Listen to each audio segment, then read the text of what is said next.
On passe au sport à 6h06 sur Europe 1 avec ce coup de tonnerre dans le milieu du foot. L'Olympique Lyonnais rétrogradé en Ligue 2.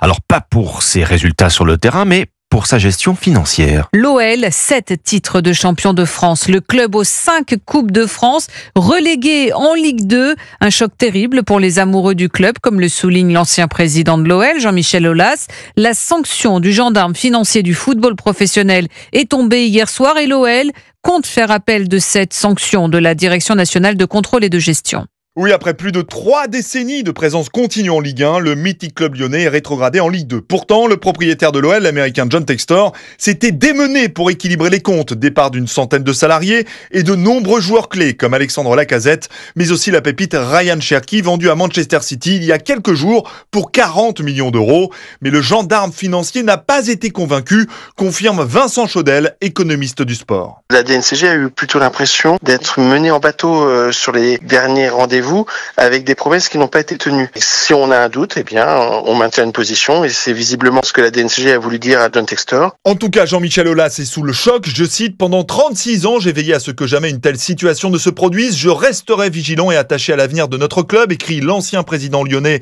sur le réseau social X. Lyon, qui a terminé 6e de Ligue 1, va faire appel auprès de la Fédération française de football. Une rétrogradation qui pourrait faire un heureux le Stade de Reims, relégué récemment en Ligue 2 et qui pourrait remplacer Lyon dans l'élite du foot français. Cyril de la Morinerie pour Europe.